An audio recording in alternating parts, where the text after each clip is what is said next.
Hello बच्चों, तो भाई कैसे हो आप सभी। आई होप सारे बच्चे एकदम अच्छे होंगे, एकदम बड़े होंगे और एकदम मस्त होंगे बच्चों। तो आप सबका बहुत बहुत स्वागत है फिजिक्स वाला के इस अमेजिंग प्लेटफॉर्म पे और पीडब्ल्यू हिंदी मीडियम के चैनल पर, जहां पर हमारी जो उदय बैच चल रहा था क्लास 9th का, इसमें हम हमारा संख्या पद्धति वाला जो चैप्टर है वो पढ़ रहे थे और वही समझ रहे थे कि भाई संख्या पद्धति में वास्तविक संख्याएं जो हैं उनके अंदर हम किस किस तरीके के खेल कर सकते हैं। ठीक है, तो आज हम हमारी जो वास्तविक संख्याएं हैं जिसके अंदर हमारी परिमेय और अपरिमेय दोनों प्रकार की संख्याएं होती हैं, उन्हें किस तरीके से जोड़ेंगे, किस तरीके से घटाएंगे, किस तरीके से भाग करते हैं, किस तरीके से गुणा करते हैं, ये हम आज की क्लास में सीखने वाले हैं। तो बिना किसी देरी के, बिना कोई टाइम गवाए इस क्लास को हम शुरू करेंगे। लेकिन सबसे पहले तुम लोग जरा मुझे बताओ, तुम लोगों के क्या हालचाल है। अभी तक जो क्लासेस हुई हैं उनमें जो भी कुछ मैंने पढ़ाया है वो सबको समझ में आया है? कमेंट में इस चीज का तुम जवाब दे सकते हो, मैं कमेंट बाद में पढ़ लूंगा। ठीक है, तो जरा मुझे जल्दी से बताओ कि जो तुम्हारे कमल सर, कमल भैया, के स्क्वायर भैया ने जो भी तुम्हें पढ़ाया है, क्या वो तुम लोगों को समझ में आया है? हाँ भाई, क्लियर है सबको वो? तो चलो भाई, आज की जो क्लास होने वाली है, जैसे कि मैंने बताया, नंबर सिस्टम यानी कि संख्या पद्धति की जो क्लास है, इसमें आज हम क्या चर्चा करने वाले हैं? आज हम बातचीत करने वाले हैं हमारा संख्या पद्धति के एक टॉपिक के ऊपर, जिसका नाम है क्या? जिसका नाम है वास्तविक संख्याओं पर संक्रियाएं। क्या नाम है भाई? वास्तविक संख्याओं पर संक्रिया। घबराओ मत, घबराओ मत, घबराओ मत, किसी हथियार का नाम नहीं है ये। ठीक है, संक्रिया जो है वो किसी हथियार का नाम नहीं है।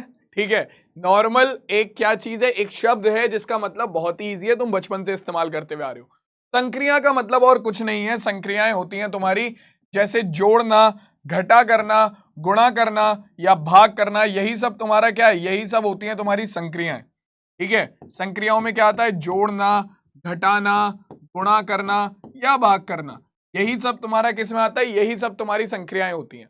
तो आज हम वास्तविक संख्या में, अभी तक हमने 2 को 2 में कैसे जोड़ते हैं या -2 को -2 में कैसे जोड़ते हैं, मतलब जो हमारे परिमेय संख्याएं थी खाली उन्हें आपस में जोड़ना सीखा था। लेकिन अभी अपरिमेय संख्याओं के बारे में तो बात ही नहीं हुई है।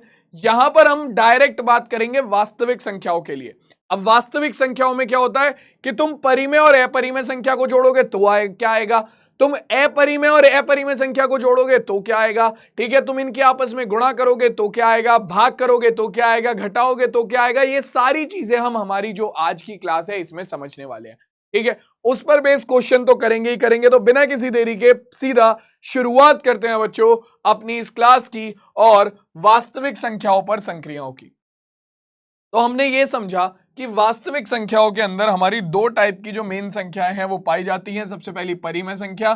ठीक है, परिमेय संख्या में तुम्हारा सब कुछ आ जाता है, 1 2 3 4 5 6 -1 2 -2 -3 -4 0 1/2 -3/2 -7/8, ये सब आ जाता है। ठीक है, वही है परिमेय संख्याओं के अंदर तुम्हारे रूट, ठीक है, √2 √3 √5 √7 √8 √9 √10, √9 नहीं आएगा, √10 √11 √12 √13 √14 √15 √17, ये सारे की सारी संख्याएं, या फिर पाई, या फिर ऐसी संख्या जिनका दशमलव प्रसार कैसा होता है बच्चों, जिनका दशमलव प्रसार हमारा अशांत अनावृत्ति का होता है, वो सारी संख्याएं इसके अंदर आ जाती हैं। ठीक है, तो अब इन संख्याओं को आपस में कैसे जोड़ते हैं, कैसे इनकी गुणा होती है, कैसे भाग होती है, इस सब के बारे में हमें आज की क्लास में डिस्कस करना है। ठीक है, क्योंकि संक्रियाओं का मतलब ही ये होता है। ठीक है, जैसे तुमने लिखा हुआ है संक्रियाएं, संक्रियाएं क्या है? ऑपरेशंस। ठीक है, कि भैया 2 संख्याओं पर 2 परिमेय संख्याओं को आपस में जोड़ेंगे। देखो, हमने बचपन में ये पढ़ लिया है। ठीक है, क्लास 8th में हम ये चीज पढ़कर आए हैं कि 2 परिमेय संख्याओं को आपस में जोड़ोगे तो हमेशा एक परिमेय संख्या आएगी। ठीक है, परिमेय संख्या को, परिमेय संख्याओं के लिए अगर तुम संक्रियाओं की बात करो, परिमेय संख्याओं के लिए अगर तुम किसकी बात करो, आपका संक्रियाओं की बात करो, तो क्लास 8th में हमने पढ़ा था कि अगर 2 परिमेय संख्याओं को जोड़ा जाए, जोड़ यानी कि योग, बिल्कुल हिंदी में साधारण भाषा में बोला जाता है योग। ठीक है, अगर 2 परिमेय संख्याओं को जोड़ा जाए तो क्या आता है? 2 परिमेय संख्याओं को जोड़ने पर हमेशा एक परिमेय संख्या निकल कर आएगी बच्चों। दो परिमेय संख्याओं को जोड़ने पर हमेशा एक परिमेय संख्या निकलकर आएगी। ये चीज हमेशा याद रखना। एग्जाम्पल के लिए हम इसे एग्जाम्पल से समझ भी सकते हैं। तुम दो परिमेय संख्या लो, एक मैंने ले ली 1/2 और एक मैंने ले ली -4/3। ठीक है, ये दो हमारी परिमेय संख्या है, दोनों की दोनों परिमेय संख्या है, दोनों को मैं जोड़ के दिखा रहा हूं। ये हमने क्लास 8th में पढ़ लिया है। ठीक है, मैं बस एक रिकैप करा रहा हूं जल्दी से। दोनों को हम जोड़ेंगे, प्लस की गुणा माइनस में होगी, माइनस हो जाएगा, अपने पास क्या आएगा 1/2 -4/3। एलसीएम लेंगे तो क्या होगा, दोनों अलग अलग हैं, एलसीएम लेंगे 3 की गुणा 1 में हो जाएगी तो 3 माइनस 2 की गुणा 4 में हो जाएगी तो 4 दूनी 8 बटे में इन दोनों की आपस में गुणा हो जाएगी तो 2 तिया 6। ठीक है, एलसीएम ले लिया। अब बच्चों यहां से अपने पास क्या आ जाएगा, 3 में से 8 गए, कितने बचे -5/6। तो हमने क्या करा बच्चों, हमने जब दो परिमेय संख्याओं को आपस में जोड़ा, ये दोनों की दोनों क्या थी, परिमेय संख्या थी, दोनों की दोनों परिमेय संख्या थी। जब मैंने दो परिमेय संख्याओं को आपस में जोड़ा तो मेरे पास क्या निकल कर आया, एक परिमेय संख्या ही निकल कर आई। क्या निकल कर आई, एक परिमेय संख्या ही निकल कर आई। इसी तरीके से बच्चों आपका, अगर आप दो परिमेय संख्याओं की आपस में गुणा करते हो, दो परिमेय संख्याओं को आपस में जोड़ते हो या दो परिमेय संख्याओं को आपस में भाग करते हो, बस याद रखना कि भाग में हर में 0 नहीं होना चाहिए। ठीक है, भाग में हर में 0 नहीं होना चाहिए। ठीक है, तो अगर तुम दो परिमेय संख्याओं को आपस में जोड़ते हो, गुणा करते हो, उनकी भाग करते हो या घटाते हो तो हमेशा हमारे पास एक परिमेय संख्या ही निकल कर आती है। ठीक है, एक परिमेय संख्या ही निकल कर आती है। लेकिन अब हमने एक और नए तरीके की संख्याएं पढ़ ली हैं और उनका नाम है अपरिमेय संख्याएं। क्या नाम है भाई, अपरिमेय संख्याएं। अब इन अपरिमेय संख्याओं के लिए क्या होता है भाई, अपरिमेय संख्याओं को कैसे हम आपस में जोड़ते हैं, घटाते हैं, गुणा करते हैं, भाग करते हैं, इसके बारे में हमें बात करनी है। और क्या जब हम दो अपरिमेय संख्याओं को आपस में जोड़ेंगे तो क्या अपरिमेय संख्या निकल कर आएगी, क्या वो दोनों आपस में जुड़ने के बाद परिमेय हो जाएंगी, क्या उन दोनों की आपस में गुणा होने के बाद वो अपरिमेय रहेंगी या परिमेय हो जाएंगी। तो यही सारी चीजें हमें आज की क्लास में डिस्कस करनी है। ठीक है, तो परिमेय के बारे में तो हमने बात कर ली कि दो परिमेय संख्याओं को जोड़ लो, घटा लो, गुणा कर लो, भाग कर लो, हमेशा परिमेय संख्या ही देगा। लेकिन अब शुरुआत करते हैं अपरिमेय संख्याओं के लिए, और हम यहां पर इसकी टेबल बनाते जाएंगे। यहां पर क्या है, परिमेय तथा परिमेय, परिमेय तथा परिमेय संख्याओं को जोड़ेंगे तो क्या आएगा, एक परिमेय संख्या आएगी। ये मैं तुम लोगों को बता चुका हूं पहले ही, परिमेय संख्या आएगी। ठीक है, इसका व्यवकलन का मतलब होता है घटाना, व्यवकलन का मतलब होता है घटाना, व्यवकलन करेंगे तो भी परिमेय आएगी। ठीक है, गुणा करेंगे तो भी परिमेय आएगी और भाग करेंगे तो भी परिमेय आएगी।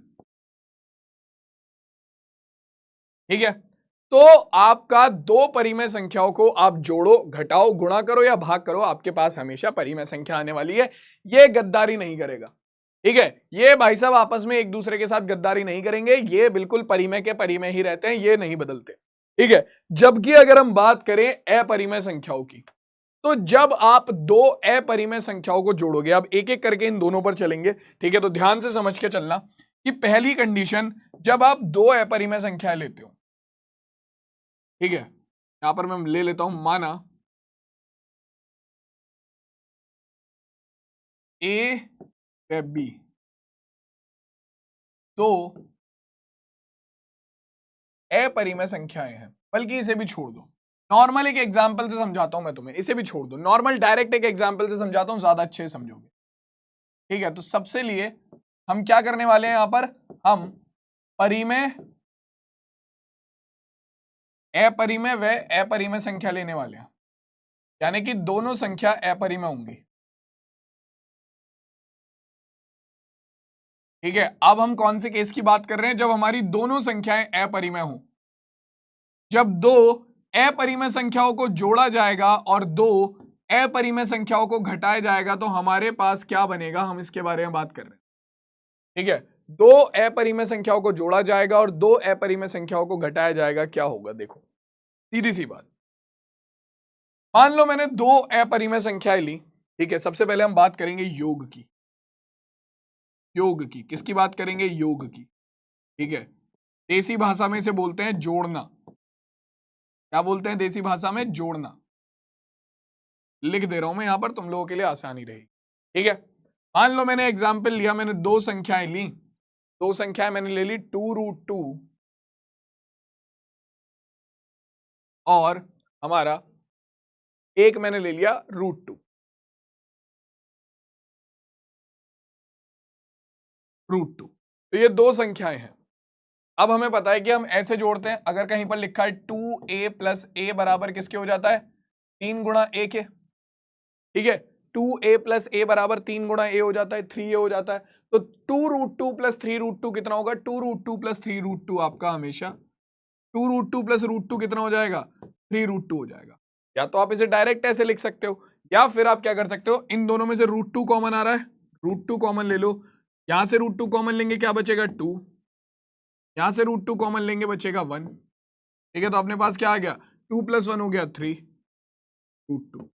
तो चाहे तो इसे कॉमन लेके कर लो, चाहे तुम डायरेक्टली देख सकते हो कि 2√2 + √2 कितना आएगा? 3√2। तो भैया देखो, आपने दो अपरिमेय संख्याओं को जोड़ा, आपने दो अपरिमेय संख्याओं को जोड़ा, आपके पास क्या निकल कर आया? आपके पास 3√2 निकल कर आया, जो कि एक अपरिमेय संख्या। ठीक है, क्या हुआ भाई?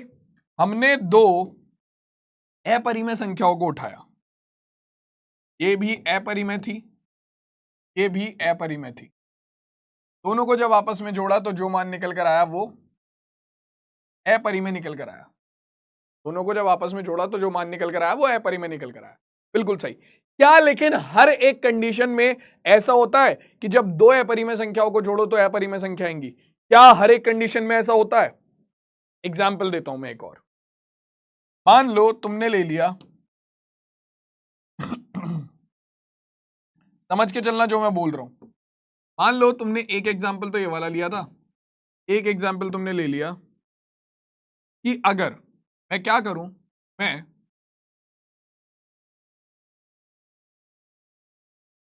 3√2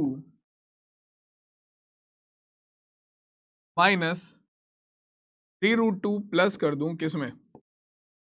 3√2 में प्लस कर दूं किसमें? हमारा 2 माइनस 3√2। ठीक है, मैंने क्या करा? मैंने 3√2 में प्लस कर दिया 2 माइनस 3√2। ठीक है, अब भैया ये भी अपरिमेय संख्या है, ये भी अपरिमेय संख्या है, ये भी एक अपरिमेय संख्या है ना? और ये भी पूरी की पूरी एक अपरिमेय संख्या है, ये भी पूरी की पूरी एक अपरिमेय संख्या है, पूरी की पूरी एक अपरिमेय संख्या है। ठीक है, तो जब मैं इन दोनों को जोड़ूंगा मेरे पास क्या आएगा? देखो, ये हो जाएगा 3√2 प्लस 2 माइनस 3√2। तो प्लस 3√2 से माइनस के 3√2 कट गया, क्या आया अपने पास? 2 आ गया। भाई 2 क्या है? 2 क्या है? 2 तो एक परिमेय संख्या है, 2 तो एक परिमेय संख्या है। यानी कि यहां पर मैंने दो अपरिमेय संख्याओं को जोड़ा तो मेरे पास क्या निकल कर आ गया? एक परिमेय संख्या निकल कर आ गई। और एक एग्जाम्पल देखो, और एक एग्जाम्पल देखो, मैंने एक और एग्जाम्पल लिया। मान लो मैंने ले लिया, मैंने ले लिया √2 और इसमें मैं जोड़ देता हूं माइनस के √2 को।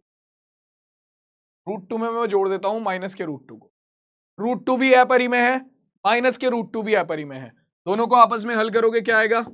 √2 प्लस माइनस माइनस √2, और जो मान निकल कर आएगा √2 माइनस √2 कितना हो जाएगा? √2 माइनस √2 हो गया। यहां पर भी क्या हुआ? हमने दो अपरिमेय संख्याओं को जोड़ा और हमारा मान क्या निकल कर आ गया? मान निकल कर आ गया परिमेय। तो भैया देखो, जब आप दो अपरिमेय संख्याओं को जोड़ते हो, जब आप दो अपरिमेय संख्याओं को जोड़ते हो तो वो मान अपरिमेय भी आ सकता है। ठीक है, और जब आप दो अपरिमेय संख्याओं को जोड़ते हो तो वो मान परिमेय भी आ सकता है। ठीक है, तो बेटा ये चीज निश्चित नहीं है, ये चीज निश्चित नहीं है, दोबारा सुन लो, ये चीज निश्चित नहीं है कि आपका दो अपरिमेय संख्याओं को जब जोड़ा जाए तो उसमें परिमेय आएगा या अपरिमेय आएगा। ठीक है, परिमेय आएगा या अपरिमेय आएगा। दो अपरिमेय संख्याओं को जोड़ने पर परिमेय भी आ सकता है और अपरिमेय भी आ सकता है, वो उसे हल करने के बाद ही पता चलेगा कि क्या आएगा। समझ में आया? इतना चमका कि नहीं चमका? जल्दी से बताओ, क्लियर हुआ इतना कि भैया जब हम दो अपरिमेय संख्याओं को जोड़ देंगे तो वो क्या बनाएंगे, आपस में जुड़कर वो परिमेय भी बन सकते हैं, वो गद्दारी भी कर सकते हैं और अपरिमेय भी बन सकते हैं। ठीक है, सिंपल, क्लियर हो गई बात? तो भैया देखो यहां पर हम क्या लिखेंगे, यहां पर लिखेंगे परिमेय तथा अपरिमेय संख्या को जोड़ने पर, परिमेय तथा अपरिमेय संख्या को जोड़ने पर भैया अपरिमेय भी आ सकता है, अपरिमेय भी आ सकता है, और मैं स्लैश लगा के लिख रहा हूं परिमेय भी आ सकता है। दोनों में से कुछ भी हो सकता है भैया, दोनों में से कुछ भी हो सकता है। परिमेय भी आ सकता है और अपरिमेय भी आ सकता है। कब? जब हम एक अपरिमेय और अपरिमेय संख्या को जोड़ते हैं। ठीक है, जोड़ने की बात हो गई, योग की बात हो गई। अब बात कर लेते हैं बच्चों किसकी, योग की बात हो गई, अब बात कर लेते हैं व्यवकलन की। ठीक है, सेम इसी तरीके से व्यवकलन का भी खेला है। व्यवकलन का खेला क्या है देखो भाई, अब व्यवकलन ऐसा लग रहा है पता नहीं कितना बड़ा शब्द लिख दिया मैंने, भयंकर सा। भाई व्यवकलन का मतलब होता है घटाना, सिंपल भाषा में। ठीक है, व्यवकलन का मतलब होता है घटाना, एक नंबर को दूसरे नंबर में से घटाना। तो अब हम यहां पर क्या देखेंगे कि भैया हम अगर अपरिमेय संख्या में से अपरिमेय संख्या को घटाते हैं तो क्या बनेगा। तो देखो भाई, फिर वैसे ही एक एक करके एग्जाम्पल लेकर चलेंगे कुछ और समझेंगे।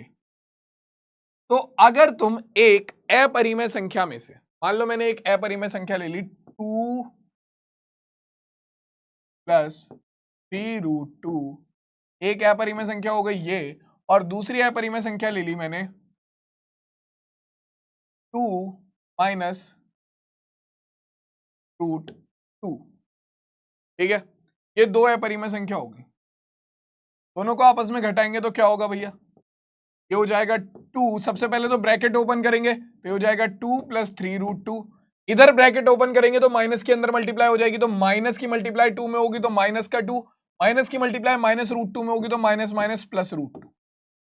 ठीक है, अपने पास क्या हो जाएगा, 2 - 2 कितना हो गया, 2 - 2, 2 से माइनस के 2 कट गया। ठीक है, 3√2 और √2 कितना हो गया, 3√2 और √2 हो गया कितना, 4√2। कितना हो गया, 4√2। कितना हो गया भाई, 4√2। क्लियर हो गई बात? अब 4√2 क्या है, 4√2 क्या है भाई, 4√2 क्या है, देखो तुमने दो अपरिमेय संख्याओं को घटाया आपस में, ये भी अपरिमेय थी ये भी अपरिमेय थी, निकल के क्या आया, निकल के क्या आया, अपरिमेय निकल कर आया, अपरिमेय निकल कर आया। इसी तरीके के और भी एग्जाम्पल हो सकते हैं जहां पर तुम दो अपरिमेय संख्या को घटाओ और वो आपस में क्या दे दे, अपरिमेय संख्या दे दे। लेकिन क्या ये जरूरी है कि हर बार जब मैं दो अपरिमेय संख्याओं को घटाऊंगा वो अपरिमेय संख्या देंगी, क्या ये जरूरी है? नहीं। देखो अगर मैं क्या कर देता यहां पर, मान लो मैं एक संख्या ले लेता हूं 2 - 5√2 या 5√3 एंड ये हो जाएगा हमारा -4 -5√3। ठीक है, अब क्या होगा भाई, ये भी अपरिमेय है ये भी अपरिमेय है, दोनों को आपस में जोड़ेंगे तो हो जाएगा 2 - 5√3, माइनस के अंदर गुणा करेंगे तो हो जाएगा -4 और माइनस माइनस प्लस 5√3। ठीक है, क्या हुआ, -5√3 से +5√3 खत्म, अपने पास क्या बचा 2 - 4, 2 - 4 कितना आ गया, -2, 2 - 4 कितना आ गया, -2। तो इसका मतलब क्या है कि भैया देखो यहां पर क्या हुआ, एक अपरिमेय संख्या और एक अपरिमेय संख्या को हमने लिया, जब हमने इन दोनों को आपस में घटाया तो हमारे पास जो मान निकल कर आया वो क्या आया, वो आया -√2 -2 जो कि एक परिमेय संख्या है, जो कि क्या है, जो कि एक परिमेय संख्या। तो यानी कि दो अपरिमेय संख्याओं को घटाने पर भी दो अपरिमेय संख्याओं को घटाने पर भी आप बता नहीं सकते कि वो परिमेय आएगा या अपरिमेय आएगा, आपको उसे पूरा सॉल्व करना पड़ेगा पहले। ठीक है, एक एग्जाम्पल और देख लेते हैं। देखो जरा, अगर मान लो मैं क्या ले लेता हूं, मैंने ले लिया √2, ठीक है, और इसमें से घटा दिया √2 को। √2 में से मैंने √2 घटा दिया, दोनों के दोनों अपरिमेय है। क्या आएगा, घटने के बाद क्या निकल कर आएगा, घटने के बाद 0 निकल कर आएगा। 0 क्या है, परिमेय है। दो अपरिमेय संख्या को आपस में घटाया, परिमेय आ गया। तो बच्चों इसीलिए आपका दो अपरिमेय संख्याओं को जोड़ने पर भी आप नहीं बता सकते हो कि परिमेय आएगा या अपरिमेय, क्योंकि भैया उसे हल करना पड़ेगा। सेम इसी तरीके से दो हम परिमेय संख्याओं को देखकर, हमारा दो अपरिमेय संख्याओं को घटाने पर भी हम नहीं बता सकते हैं कि वो परिमेय संख्या देगा या अपरिमेय। ठीक है, क्लियर हो गई बात, इतना चमका। तो यहां पर हम लिख देंगे फिर से क्या, कि भैया दो अपरिमेय संख्याओं के व्यवकलन पर भी आप नहीं बता सकते हो कि वो परिमेय देंगी या अपरिमेय। मैंने ये लगा दिया भाई डैश, डैश का मतलब है यही वाली चीज नीचे उतर जाएगी। ठीक है, अपरिमेय भी हो सकता है और परिमेय भी हो सकता है। दो अपरिमेय संख्याओं को घटाओगे तो परिमेय भी आ सकता है, अपरिमेय भी आ सकता है, जैसे कि यहां पर आ रहा था। एक एग्जाम्पल में अपरिमेय आ गया, दूसरे में परिमेय आ गया। ठीक है, अब इसी तरीके से बात कर लेते हैं किसकी, इसी तरीके से बात कर लेते हैं गुणा की और भाग की। ठीक है, गुणा की और भाग की। तो अगर गुणा के लिए बात करें हम, तो अपरिमेय संख्याओं की गुणा के लिए अगर हम बात करें, अब गुणा का मतलब तो गुणा ही होता है भैया, मल्टीप्लिकेशन, सीधी सी बात। और ये तो बिल्कुल देसी भाषा ही है, गुणा। अगर दो अपरिमेय संख्याओं की गुणा की जाए तो उस केस में क्या होगा, तो देखो केस लेते हैं भाई, एग्जाम्पल से समझेंगे तो अच्छे से समझ में आएगा। एक एग्जाम्पल लिया मैंने 2√2 गुणा 3√7, 3√7। ठीक है, तो अपरिमेय संख्याओं की गुणा करने के वक्त हम क्या करते हैं, परिमेय संख्या की गुणा परिमेय संख्या में होती है, अपरिमेय संख्या की गुणा अपरिमेय संख्या। जैसे कि 2 की गुणा 3 में होगी, परिमेय संख्या की गुणा परिमेय संख्या में होगी, और अपरिमेय संख्या की गुणा अपरिमेय। ठीक है, गुणा करो जरा, क्या आएगा, ये हो जाएगा 2 तिया 6 गुणा √2 गुणा √7। अब √2 गुणा √7 है, क्या होगा, ये दोनों आपस में एक साथ गुणा में आ जाएंगे, तो ये हो जाएगा 6 गुणा रूट के अंदर 2 गुणा 7, तो 2 सत्ते 14, तो 6√14 आ रहा है, 6√14 आ रहा है। क्या आ रहा है, 6√14 आ रहा है। तो तुमने देखा कि तुमने एक अपरिमेय संख्या की जब गुणा करी किसी अपरिमेय संख्या में, तो तुम्हारे पास क्या निकल कर आया, एक अपरिमेय संख्या निकल कर आई, है ना। जब तुमने गुणा करी एक अपरिमेय संख्या की दूसरी अपरिमेय संख्या में, तो तुम्हारे पास एक अपरिमेय संख्या निकल कर आई। लेकिन क्या, फिर से वही बात मैं पूछूंगा, क्या ये हर बार जरूरी है, क्या ये हर बार जरूरी है, क्या हर बार ऐसा होगा कि दो अपरिमेय संख्याओं की गुणा करने पर अपरिमेय संख्या आएगी, क्या हर बार ऐसा होगा, देखते हैं। एग्जाम्पल, मैंने क्या किया, मैंने लिया 2√2 गुणा 7 या 5√8, 2√2 और 5√8। ठीक है ना, वही काम होगा कि परिमेय संख्या की गुणा परिमेय संख्या में और अपरिमेय संख्या की गुणा अपरिमेय संख्या में। यानी कि 2 की गुणा हो जाएगी 5 में, तो 5 दूनी 10 गुणा √2 की गुणा हो जाएगी √8 में। ठीक है, दोनों एक ही गुणा के अंदर आ जाएंगे, एक ही रूट के अंदर आ जाएंगे, तो आ गया 10 गुणा रूट के अंदर 2 गुणा 8। ठीक है, अपने पास कितना हो जाएगा, ये आ जाएगा 10 गुणा रूट के अंदर 2 8 16। 16 को स्क्वायर रूट से बाहर निकाला जा सकता है, 16 को स्क्वायर रूट से बाहर निकालेंगे कितना आ गया, ये आ जाएगा 4। 16 को स्क्वायर रूट से बाहर निकाला, ये आ गया 4। ठीक है, तो 10 चौक 40। तो तुम देख सकते हो यहां पर क्या हुआ, हमने एक अपरिमेय संख्या की गुणा दूसरी अपरिमेय संख्या से करी, लेकिन हमारे पास निकल कर क्या आया, हमारे पास क्या आया, 40, क्योंकि एक परिमेय संख्या है। तो यानी कि बच्चों दो अपरिमेय संख्याओं की गुणा करने पर भी हम ये नहीं बता सकते कि यार वो परिमेय आएगी कि अपरिमेय आएगी। ये गद्दारी भी कर सकता है और हो सकता है साथ भी दे दे अपरिमेय का। ठीक है, तो भैया सीधी बात है, दो अपरिमेय संख्याओं की गुणा करने पर भी आप नहीं बता सकते हो कि वो परिमेय होगा या अपरिमेय होगा। वो परिमेय भी हो सकता है और वो अपरिमेय भी हो सकता है। सेम यही वाली कहानी चलेगी बच्चों, जो ऊपर से चलती हुई आ रही है वही कहानी चलेगी। तो अपरिमेय संख्याओं को जोड़ने पर, घटाने पर या गुणा करने पर, तो अपरिमेय संख्याओं को जोड़ने पर, घटाने पर या गुणा करने पर तुम्हारे पास परिमेय संख्या भी आ सकती है और अपरिमेय संख्या भी आ सकती। सीधी सी बात, सिंपल। क्लियर हो गया इतना? ये सबको समझ में आ गया।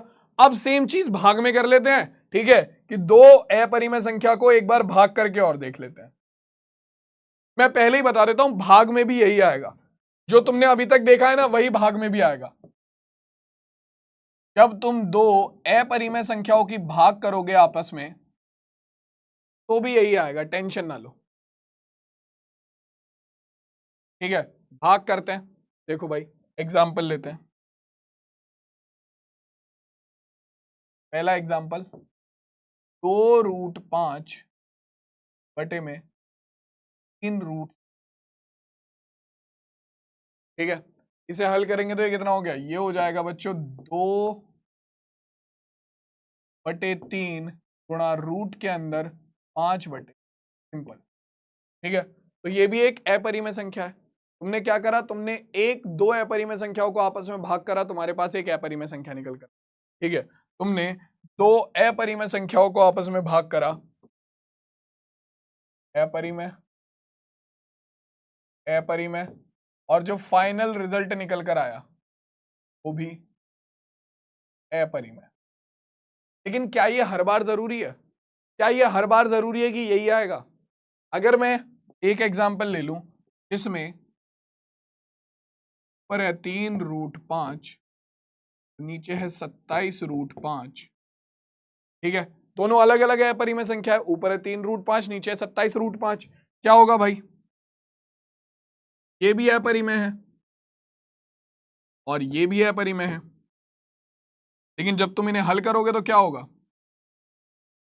जब तुम इन्हें हल करोगे तो ये क्या बन जाएंगी, √5 से √5 कट गया, अपने पास आ गया कितना, 3/27, जिसे मैं हल कर लूंगा तो कितना आ जाएगा, 3 एकम 3, 3 निम 27, यानी कि 1/9 निकल कर आ गया। तो दो अपरिमेय संख्याओं को हल करने के बाद हमारे पास क्या निकल कर आ रहा है, 1/9 निकल कर आ रहा है, जो कि क्या है भाई साहब, ये तो एक परिमेय संख्या है ना, ये तो एक परिमेय संख्या है, ये तो एक परिमेय संख्या है। तो यानी कि बच्चों दो अपरिमेय संख्याओं को भाग करने पर भी, दो अपरिमेय संख्याओं को भाग करने पर भी आप नहीं बता सकते कि क्या आएगा, वो परिमेय भी हो सकती है, वो अपरिमेय भी हो सकती है। तो मुझे लगता है कि अब सबको क्लियर हो गया होगा कि भैया देखो, सिंपल सा लॉजिक ये है कि तुम्हारा दो परिमेय संख्या अगर हम लेते हैं, दो परिमेय संख्या अगर हम लेते हैं, तो दो परिमेय संख्याओं को अगर हम जोड़ते हैं, घटाते हैं, गुणा करते हैं और भाग करते हैं, तो वो हमेशा परिमेय संख्याएं देती हैं, वो गद्दारी नहीं करती, वो हमेशा परिमेय संख्याएं देती हैं। ठीक है, लेकिन वहीं अगर हम दो अपरिमेय संख्याओं की बात करें, अगर हम दो अपरिमेय संख्याओं को जोड़े, घटाएं, गुणा करें और भाग करें, तो हम नहीं बता सकते कि एक परिमेय संख्या आएगी या एक अपरिमेय संख्या आएगी। हो सकता है एक अपरिमेय संख्या आ जाए, हो सकता है एक परिमेय संख्या आ जाए। आपको पहले क्या करना पड़ेगा, पहले उसे पूरा का पूरा हल करना पड़ेगा, उसके बाद ही आप बता पाओगे कि एक परिमेय संख्या है या एक अपरिमेय संख्या। ठीक है, क्लियर हो गई बात? अब तो परिमेय, अब क्या बात है, पहली स्थिति क्या थी कि भैया जब हम दोनों अपरिमेय संख्या ले रहे हैं। ठीक है, अब क्या स्थिति है, अब स्थिति यह है कि भैया देखो, वास्तविक संख्याओं में तो अपरिमेय भी आती है और परिमेय भी आती है। ठीक है, दो परिमेय को जोड़ा तो परिमेय आ गई, दो अपरिमेय को जोड़ा तो परिमेय और अपरिमेय से कुछ भी आ सकता है। लेकिन अगर मैं एक परिमेय और एक अपरिमेय संख्याओं को जोड़ू तो क्या होगा, अगर मैं एक परिमेय एक अपरिमेय संख्या को आपस में जोड़ूं, घटाऊं, गुणा करूं, भाग करूं, तो क्या होगा। देखो, ये भी अब हाथों हाथ ही क्लियर कर लेते हैं, इसके बाद फिर सीधा क्वेश्चंस पे चलेंगे। अब हम बात करने वाले हैं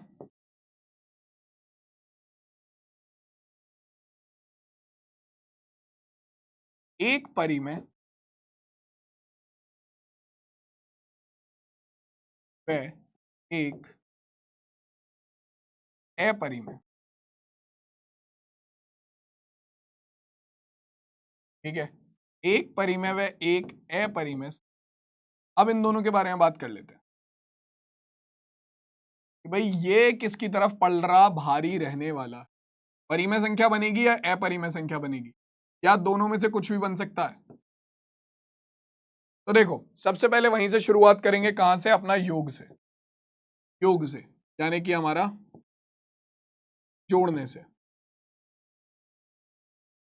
ठीक है, योग यानी कि हमारा जोड़ने से।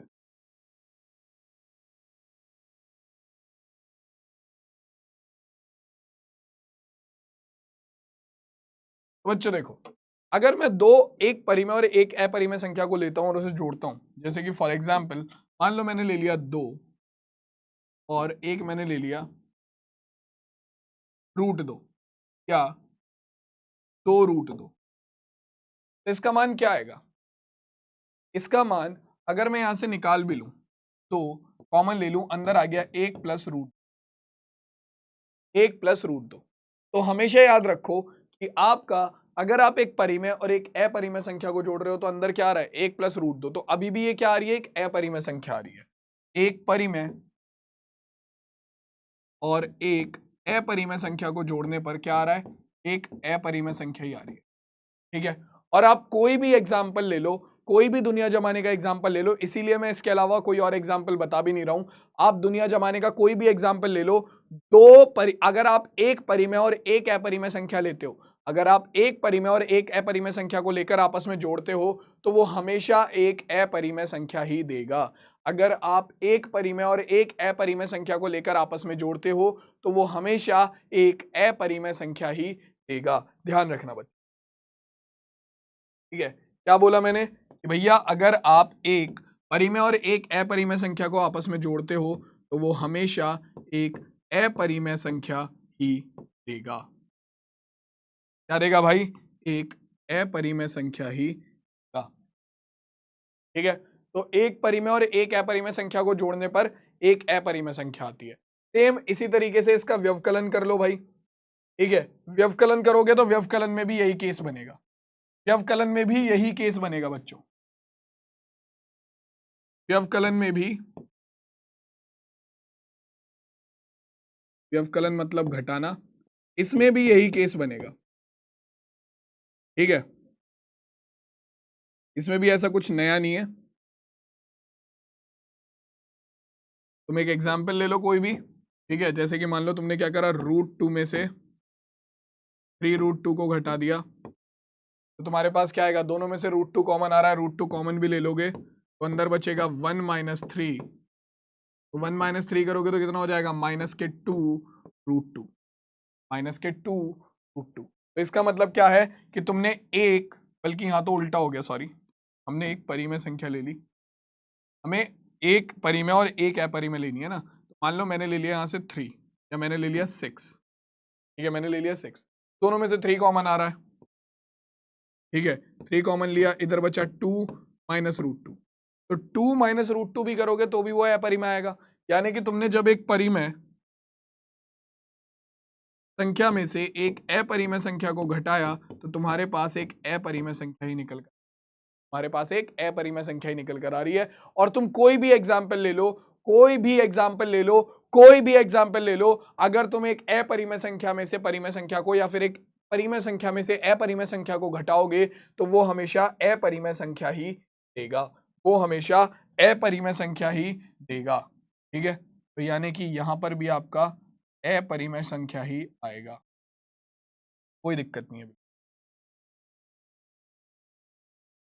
ठीक है, क्लियर हो गई बात। तो एक परिमेय और एक अपरिमेय संख्या को जोड़ने पर भी अपरिमेय संख्या आएगी, एक परिमेय और एक अपरिमेय संख्या को आपस में घटाने पर भी एक अपरिमेय संख्या आएगी। अब इनकी गुणा करने पर क्या केस बनेगा, देखो भाई, इनकी गुणा करने पर क्या केस बनेगा, देखो ये बड़ा इंटरेस्टिंग केस है, ये देखते हुए चलना, इसे बहुत ध्यान से सुनना। गुणा गुणा के टाइम पे क्या केस बनेगा देखो ध्यान से, ठीक है। तो देखो अगर मैं 2 की गुणा करता हूं 6√3 में, ये अपरिमेय संख्या है, ये परिमेय संख्या, ठीक है। और हमें पता है कि ऐसी इस तरीके की जब गुणा होती है तो परिमेय संख्या ही गुणा परिमेय संख्या में हो जाती है। तो 2 की गुणा 6 में होगी, ये बन जाएगा 6 दूनी 12√3। 12√3 बन गया। 12√3 का मतलब हमारा क्या हो गया भैया,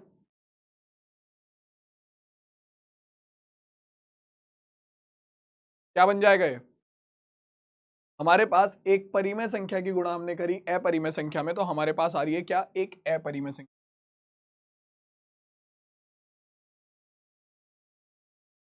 एक परिमेय और एक अपरिमेय संख्या की गुणा करने पर हमारे पास क्या निकल कर आ रहा है, एक अपरिमेय संख्या ही आ रही है, ठीक है। एक परिमेय और एक अपरिमेय संख्या की गुणा करने पर हमारे पास एक अपरिमेय संख्या ही निकल कर आ रही है, ठीक है। दोबारा देखो, अगर मान लो मैंने 3 की गुणा करी 7 रूट, क्या होगा, 7 या 21 हो जाएगा, और ये हो गया 21√3, ठीक है। तो फिर वही केस हो रहा है कि एक परिमेय और एक अपरिमेय संख्या की गुणा करने पर अपरिमेय संख्या आ रही है।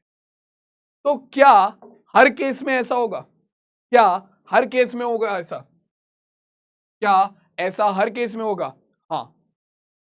हर एक परिमेय संख्या की गुणा करने पर एक अपरिमेय संख्या से, या एक अपरिमेय संख्या की गुणा एक परिमेय संख्या से करने पर हर एक केस में आपके पास एक अपरिमेय संख्या ही निकल कर आती है। लेकिन केवल एक केस को छोड़कर। कौन सा केस भाई, जब एक परिमेय संख्या को आप 0 ले लो, आप कोई भी परिमेय संख्या ले लो, उसमें किसी भी अपरिमेय संख्या की गुणा कर दो, वो हमेशा अपरिमेय संख्या देगा, वो हमेशा अपरिमेय संख्या देगा। लेकिन अगर तुम परिमेय संख्या 0 ले लो, अगर तुम परिमेय संख्या 0 ले लो, तो तुम्हारा जो गुणा है, परिमेय संख्या 0 की गुणा किसी अपरिमेय संख्या से करने पर वो 0 ही देगा, और वो हमारी परिमेय संख्या होती है। क्योंकि मान लो तुमने क्या करा, परंतु अगर मान लो तुम 0 जो कि एक परिमेय संख्या है, इसकी गुणा किसी भी अपरिमेय संख्या में कर दो, तो वो एक 0 ही देगा, ठीक है। यहां पर क्या हुआ, यहां पर एक परिमेय संख्या की गुणा अपरिमेय संख्या से करने पर हमारे पास एक परिमेय संख्या निकल कर। लेकिन ये केवल और केवल किस केस में होता है, जब आप परिमेय संख्या को 0 लो। ये केवल और केवल किस केस में होता है, जब आप परिमेय संख्या को 0 लो। 0 के अलावा कोई भी परिमेय संख्या की गुणा आप अपरिमेय संख्या में करोगे तो वो हमेशा अपरिमेय संख्या ही देगा। तो इस पॉइंट को यहां पर नोट करके लिख लो कि 0 के अलावा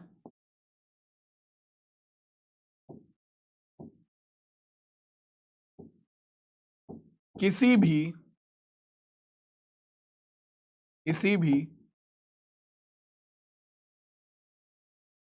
परिमेय संख्या की गुणा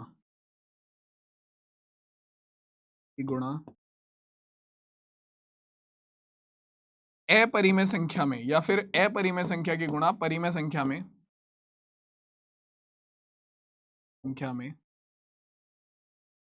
करने पर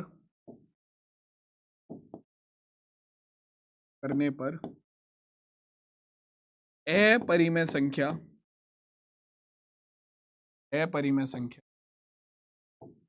की प्राप्त, ठीक है। आप केवल 0 को छोड़ दो, कि देखो भैया 0 तो परिमेय संख्या है, ठीक है।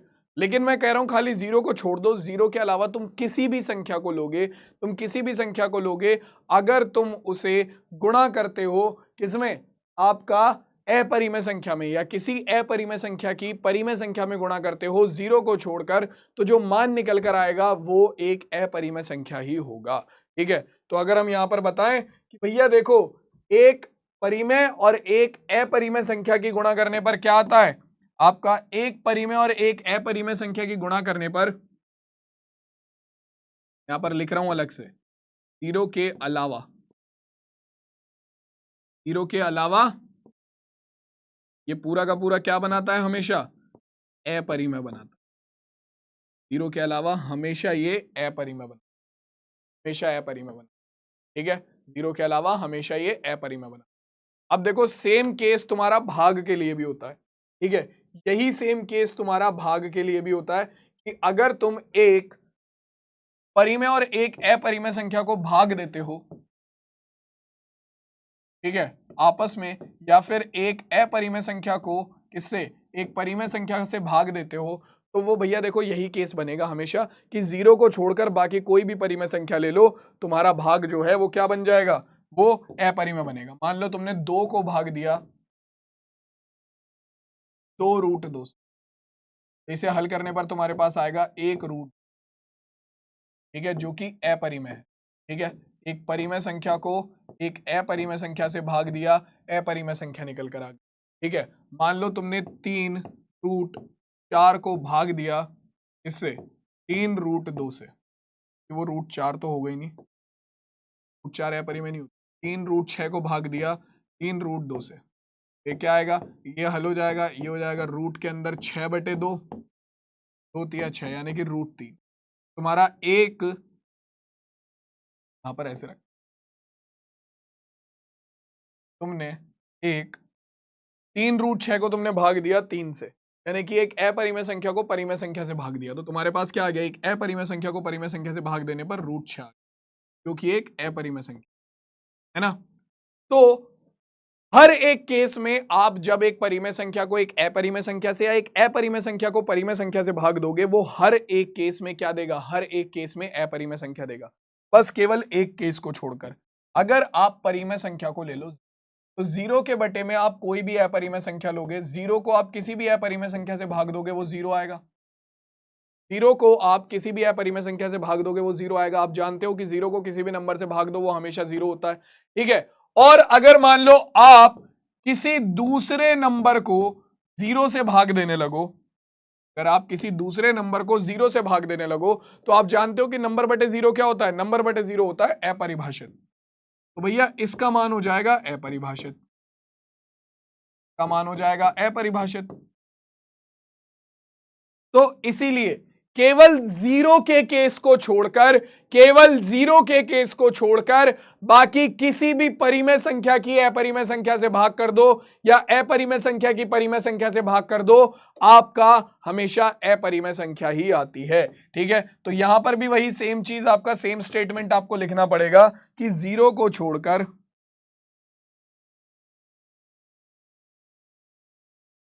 जीरो को छोड़कर किसी भी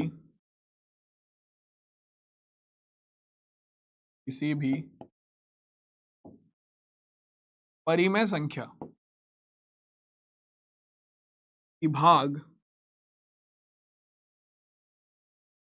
अपरिमेय संख्या से करने पर, अपरिमेय संख्या से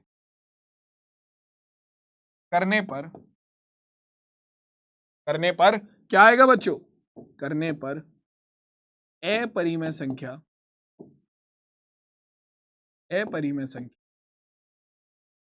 प्राप्त होती है। क्या होती है भाई, प्राप्त होती,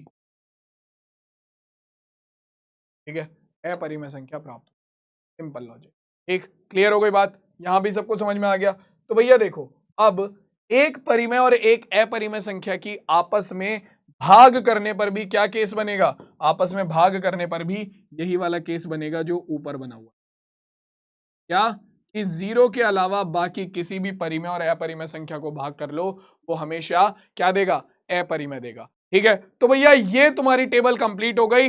वास्तविक संख्याओं पर जो संक्रियाएं थी वो इस तरीके की हो सकती हैं, मतलब कि वास्तविक संख्या में परिमेय और अपरिमेय दोनों संख्या आती हैं, ठीक है। तो अगर आप दो परिमेय संख्याओं को आपस में जोड़ोगे, गुणा करोगे, भाग करोगे, घटाओगे, तो वो हमेशा परिमेय संख्या देंगी, वो कभी गद्दारी नहीं करेंगी, ठीक है। अगर आप दो अपरिमेय संख्याओं को कभी जोड़ोगे, घटाओगे, गुणा करोगे, भाग करोगे, तो वो अपरिमेय भी हो सकती हैं और परिमेय भी हो सकती हैं भाई, ठीक है। वो अपरिमेय भी हो सकती हैं और परिमेय भी हो सकती हैं। और अगर वहीं पर मैं बात करूं कि दो परिमेय तथा एक परिमेय और एक अपरिमेय, एक परिमेय और एक अपरिमेय संख्या को आपस में जोड़ोगे और घटाओगे तो वो सदैव अपरिमेय ही देंगी। लेकिन अगर तुम दो परिमेय और अपरिमेय संख्याओं को आपस में गुणा करोगे और भाग करोगे तो जीरो के केस के अलावा बाकी सभी केसेस में वो क्या देंगी बच्चों? अपरिमेय संख्या ही देंगी। सबको क्लियर हो गया? ये आ गया यहां तक सबको समझ में? तो अपरिमेय संख्याओं पर संक्रियाएं समझ में आ गई। अब इस पर कुछ एग्जाम्पल देख लो। जैसे कि ये क्या कह रहा है, जांच कीजिए कि 7√5 7/√5 2√2 + 21 पाई - 2 अपरिमेय है या नहीं। तो देखो यार, सीधी सी बात है, 7√5 यहां पर क्या हो रहा है, यहां पर एक परिमेय और एक अपरिमेय संख्या की आपस में गुणा हो रही है। एक परिमेय एक अपरिमेय संख्या की आपस में गुणा हो रही है। तो फाइनली जो मान निकल कर आएगा वो क्या आएगा? अपरिमेय आएगा। तो हाँ भाई, ये अपरिमेय है। ये क्या है? ये अपरिमेय है। ठीक है, ये अपरिमेय है, क्योंकि हम जानते हैं कि एक परिमेय और एक अपरिमेय संख्या की गुणा करने पर हमारे पास हमेशा अपरिमेय आता है। ठीक है, तो इस क्वेश्चन को तुम लोग होमवर्क में करोगे, बहुत बेसिक है। ठीक है, ट्राई करके देखना। और पाई का मान, पाई हमेशा अपरिमेय होता है, याद रखना। जिस बालक को याद नहीं है, पिछली क्लास में ही बताया है मैंने कि पाई का दशमलव प्रसार अशांत अनावृत्ति का होता है, इसीलिए पाई अपरिमेय संख्या होती है। तो जब हम एक परिमेय और एक अपरिमेय संख्या को आपस में घटाते हैं तो क्या आता है? अपरिमेय संख्या आती है। तो पाई -2 भी अपरिमेय संख्या होगी, याद रखना ये। ठीक है, चलो मैं सीधा नेक्स्ट एग्जाम्पल पे चलता हूं। नेक्स्ट देखते हैं, ये कह रहा है बच्चों यहां पर कि 2√2 और √2 - 3√3। ठीक है, 2√2 + 5√3 और √2 - 3√3 को आपस में जोड़िए। ठीक है, चलो भाई, 2√2 + 5√3 इसे जोड़ना है इसके साथ भाई √2 - 3√3। ठीक है, सिंपल है, बहुत बहुत इजी है। जो रूट वाले पहले इनका ब्रैकेट खोल लेते हैं, तो 2√2 + 5√3 + √2 - 3√। ठीक, तो जो समान रूट वाले, जो समान अपरिमेय वाली संख्याएं उन्हें एक साथ रख लेते हैं। √2 और √2 वाली संख्याओं को एक साथ रख लेते हैं। तो 2√2 + √2, ठीक है, फिर + 5√3 - 3√3।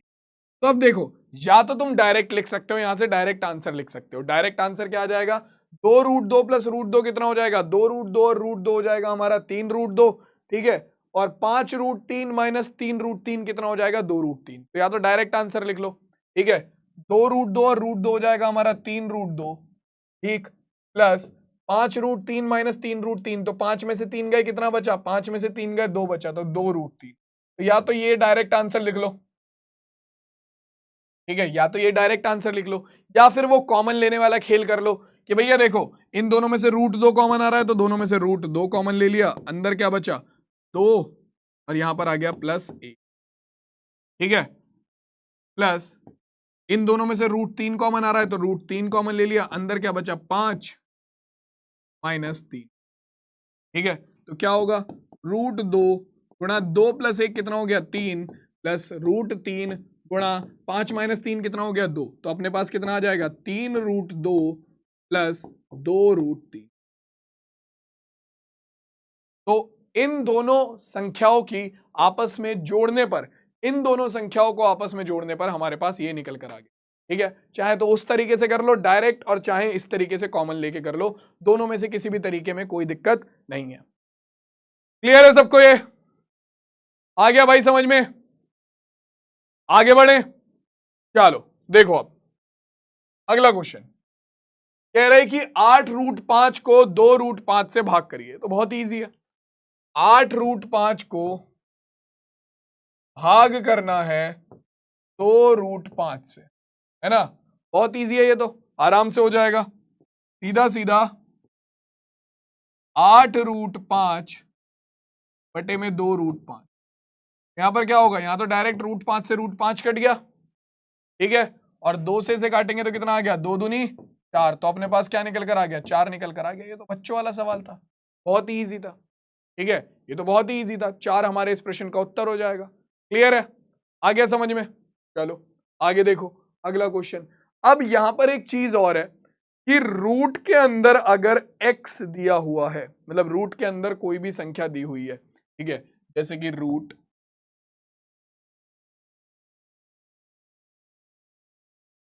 के अंदर दे दिया कोई भी संख्या 9.3 या रूट के अंदर दे दिया 2.7, ठीक है, या रूट के अंदर दे दिया 3.4, तो इसे एक संख्या रेखा पर कैसे निरूपित करते हैं ये समझना बहुत ज्यादा जरूरी, ठीक है।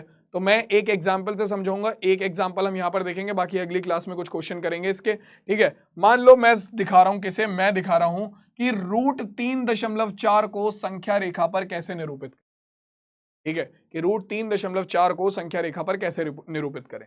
तो सबसे पहला काम तुम्हें क्या करना है, देखो सीखते हुए चलना जो मैं बताता जा रहा हूं। अब तुम्हें रूट 3.4 को संख्या रेखा पर निरूपित करना है, तो सबसे पहले तुम क्या करोगे, एक लाइन खींचोगे, ठीक है, 3.4 सेंटीमीटर, एक लाइन खींचोगे 3.4 सेंटीमीटर की, ये हो गई ए बी 3.4 सेंटीमीटर या 3.4 यूनिट बोल लो, ठीक है। जितना रूट के अंदर नंबर दे रखा होगा उतने सेंटीमीटर की एक लाइन, जितना रूट के अंदर नंबर दे रखा होगा उतने सेंटीमीटर की एक लाइन, ठीक है।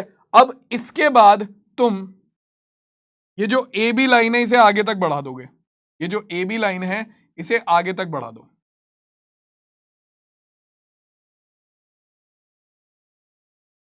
ठीक है, ये ए बी लाइन को मैंने आगे तक बढ़ा दिया, ठीक है।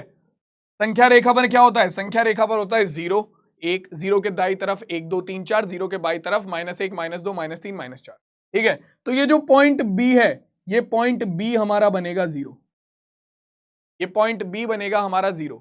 इसके बाद एक एक सेंटीमीटर की डिस्टेंस पर हमारे आगे के पॉइंट ले लेंगे, 1 2 3 4 5, ठीक है, हमने ले लिए, ये हमारी संख्या रेखा तैयार हो गई। इसी पे ही हमें रूट 3.4 को दर्शाना है। सबसे पहले हमने क्या करा, हमने एक लाइन खींची, रूट के अंदर जितना नंबर दे रखा था, रूट के अंदर जितनी संख्या दे रखी थी उतने सेंटीमीटर की हमने लाइन खींची। अगर तुम्हें 2.7 को दर्शाना है तो 2.7 सेंटीमीटर लंबी लाइन खींचोगे, 9.3 को दर्शाना है तो 9.3 सेंटीमीटर लंबी लाइन खींचोगे। एक पॉइंट हो गया ए और दूसरा पॉइंट हो गया बी, जो पॉइंट बी होगा वहीं से हमारी नंबर लाइन स्टार्ट होगी, जो पॉइंट बी होगा वहीं से हमारी नंबर लाइन स्टार्ट होगी, 0 1 2 3 4 5 सो ऑन, ठीक है।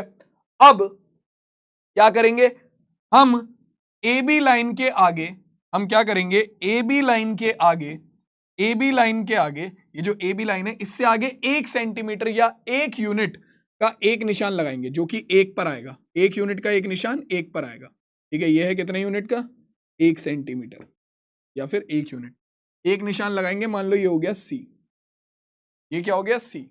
हमने क्या करा, ए बी लाइन खींची, बी पॉइंट को हमने अपना 0 माना और उससे आगे अपनी नंबर लाइन बना दी, ठीक है। फिर बी पॉइंट से आगे 1 सेंटीमीटर के डिस्टेंस पर हमने क्या लगाया, हमारा पॉइंट सी लगाया, ठीक है। अब ये जो पूरा ए सी है, ये जो पूरा ए सी है, ए सी है, इसका हम क्या कर देंगे, मध्य बिंदु विभाजन कर देंगे। क्या करेंगे भैया, इसका मध्य बिंदु निकालने के लिए इसका विभाजन करेंगे। कैसे करते हैं विभाजन, याद है ना, कैसे करते हैं भाई, प्रकार लो, ठीक है।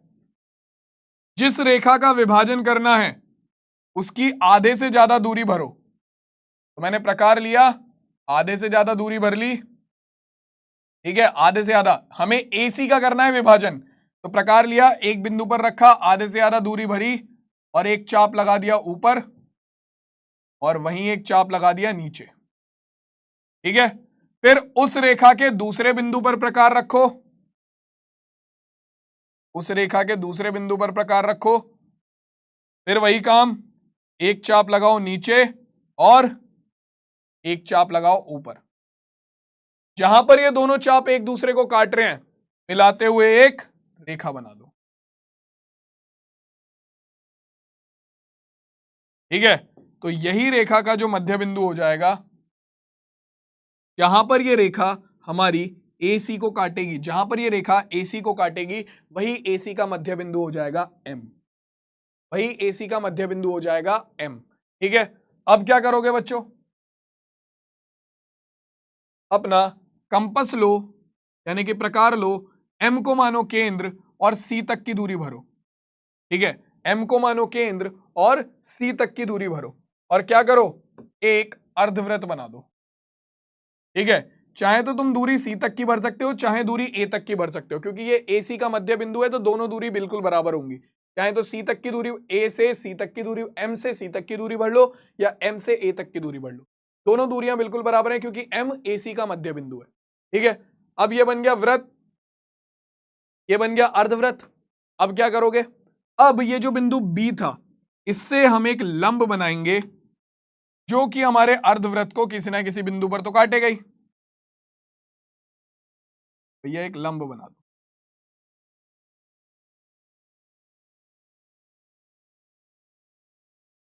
ठीक है, ये हो गया हमारा लंब। ठीक, और ये अर्धवृत्त को कहां पर काट रहा है, ये अर्धवृत्त को इस बिंदु पर काट रहा है, मान लो ये बिंदु हो गया डी।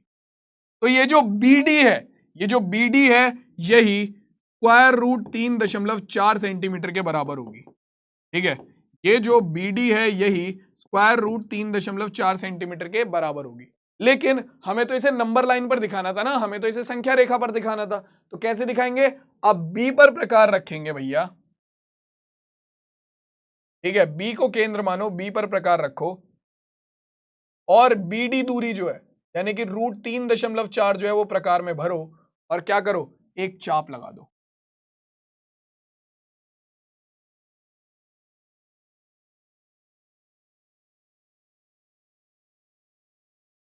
अब जहां पर ये तुम्हारा संख्या रेखा को काट रहा है, जहां पर ये तुम्हारा संख्या रेखा को काट रहा है वही बिंदु हो जाएगा जो कि तुम्हारी दी गई संख्या को संख्या रेखा पर दर्शा रहा है, यानी कि ये बिंदु है जो कि रूट 3.4 को दर्शा रहा है संख्या रेखा पर। ठीक है, एक एक पॉइंट मैंने क्लियरली समझा दिया है कि तुम्हें क्या करना है और कैसे करना है, तो एक बार वीडियो को पीछे करके दोबारा से देखोगे तो तुम्हें अच्छे से समझ में आ जाएगा कि तुम्हें कैसे रूट के अंदर आने वाली संख्या को संख्या रेखा पर दर्शाना है। मैं एक बार इसके लिए बता देता हूं 9.3 के लिए, तो कैसे करेंगे, रूट 9.3 को अगर संख्या रेखा पर दर्शाना है तो पहले 9.3 सेंटीमीटर की एक लाइन खींचेंगे ए बी। ठीक है, फिर बी से आगे अपनी संख्या रेखा बना लेंगे, बी से आगे अपनी संख्या रेखा बना लेंगे, बी हमारा हो जाएगा 0। ठीक है, उसके बाद 1 2 3 एक एक सेंटीमीटर के गैप पे अपनी सारी की सारी हमारी आगे की जो संख्याएं हैं वो बना ली हमने। ठीक है, फिर बी के बाद 1 सेंटीमीटर पर यानी कि 1 पर हम अपना बिंदु सी मानेंगे। ठीक है, बिंदु सी मान लिया। अब ये जो ए सी है इसका क्या करेंगे, इसका मध्य बिंदु निकालेंगे, कैसे, इसका लंब समद्विभाजक करके। ठीक है, अपना प्रकार लिया, ए पर रखा, एक चाप आधे से ज्यादा दूरी भरी, एक चाप ऊपर एक चाप नीचे, फिर उतनी ही दूरी से सी बिंदु से एक चाप ऊपर एक चाप नीचे, जहां पर दोनों चाप एक दूसरे को काटेंगे उन्हें मिलाते हुए एक रेखा बना देंगे। ये रेखा एसी को जहां पर काटेगी वो उसका मध्य बिंदु हो गया। ठीक है, मध्य बिंदु को एम मान लिया, एम पे हमने प्रकार रखा, या तो सी तक की दूरी भरो या ए तक की दूरी भरो, दोनों बराबर हैं। ठीक है, और एक अर्धवृत्त की रचना कर दो। जैसे ही हम अर्धवृत्त की रचना करेंगे, ठीक है, उसके बाद बी बिंदु से सीधा एक लंब डालो, ये अर्धवृत्त को कहीं ना कहीं काट रहा होगा, यही जो आपका बीडी है यही आपकी क्या हो जाएगी, यही आपकी रूट 3.4 हो जाएगी। बी पर प्रकार रखो, डी तक की दूरी भरो और एक चाप लगा दो, ये चाप आपका संख्या रेखा को जहां पर काटेगा वही आपका क्या बन जाएगा, वही आपका रूट 3.4 बन जाएगा। ठीक है, बस ऐसा काम करना। ठीक है, ये करना है और कुछ नहीं। इस तरीके से तुम स्क्वायर रूट के अंदर आने वाले किसी भी नंबर को दर्शा सकते हो। ठीक है, अगर मान लो तुम्हें रूट 3 को दर्शाना है तो रूट 3 को भी ऐसे दर्शा सकता है। उसका एक और तरीका भी है, रूट 3 रूट 5 रूट 7 रूट 8 इन सबको दर्शाने का एक और तरीका भी है, लेकिन तुम ऐसे भी दर्शा सकते, इसमें भी कोई दिक्कत नहीं है। ठीक है, चलो भाई, तो ये सबको क्लियर हो गया, समझ में आ गया। एक एग्जाम्पल मैंने यहां पर भी ले रखा है, ये रहा रूट 3.5 को, ये तुम्हें नोट्स में मिल जाएगा, देख लेना। ठीक है ना, अगर तुम्हें देखना हो तो। ठीक, अब आ जाओ आगे। बेटा देखो, ये कुछ सूत्र हैं, ठीक है, जो कि अपरिमेय संख्याओं की गुणा और भाग और जोड़ और घटा में काम आते हैं। तो ये सूत्र ज्यादा ध्यान रखना, इनमें से जो इंपॉर्टेंट है मैं उन्हें मार्क कर दे रहा हूं। एक ये वाला, एक ये वाला और एक ये वाला।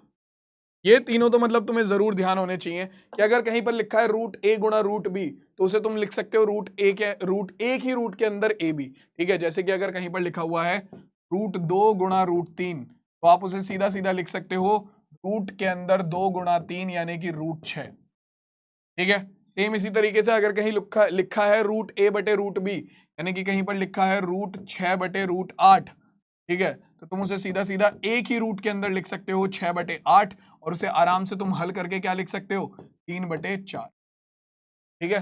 ध्यान रखना आगे क्या लिखा है, अगर कहीं पर लिखा हुआ है रूट ए प्लस रूट बी गुणा रूट ए माइनस रूट बी तो ये सीधा सीधा बराबर हो जाता है ए माइनस बी के। हमने एक सूत्र पढ़ रखा है ए माइनस बी गुणा ए प्लस बी, तो ये बराबर होता है ए स्क्वायर माइनस बी स्क्वायर के।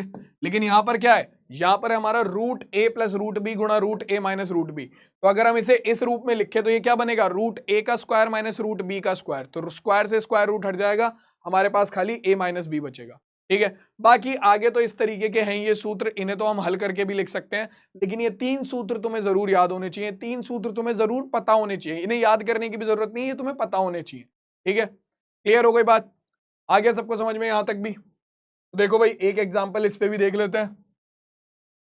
कह रहा है कि 5 प्लस रूट 5 गुणा 5 माइनस रूट 5, इसे हल करो।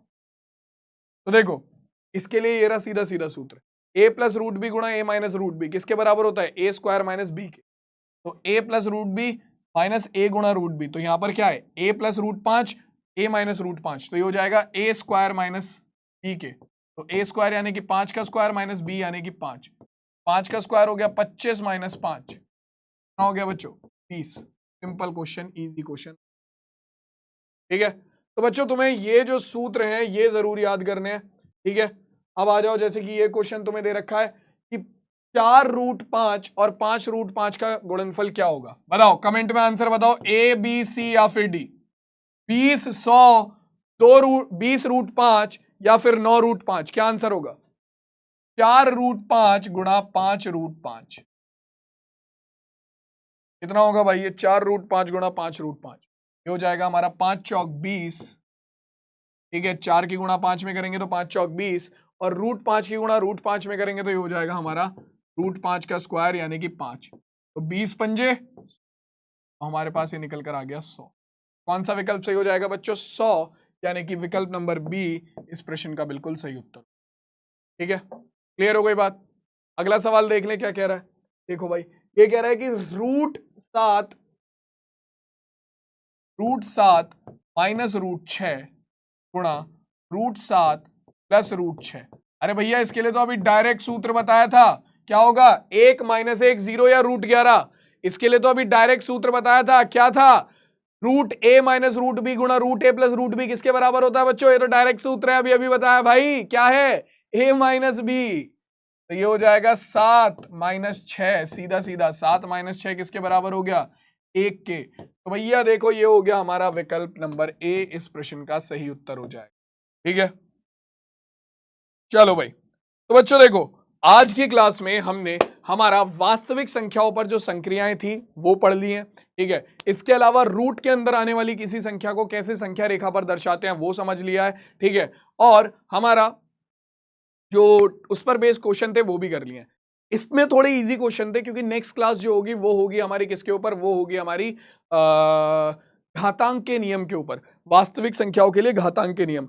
अब जो असली क्वेश्चन आएंगे वहां पर आएंगे, वास्तविक संख्याओं के लिए घातांक के नियम, वहां से काफी क्वेश्चन पूछे जाते हैं एग्जाम में, ठीक है, और वहां पर काफी अच्छे इंपॉर्टेंट क्वेश्चन आएंगे, इसीलिए आज की जो क्लास है वो थोड़ी छोटी भी है, ठीक है ना। तो आराम से आज की क्लास को हम लोग यहीं पर एंड करते हैं, अब मैं तुमसे मिलूंगा सीधा तुम्हारी नेक्स्ट क्लास में, तब तक के लिए सभी बच्चे ध्यान रखना, टेक केयर, टाटा और बाय बाय, सीधा नेक्स्ट क्लास में मिलते हैं, तब तक के लिए बाय बाय।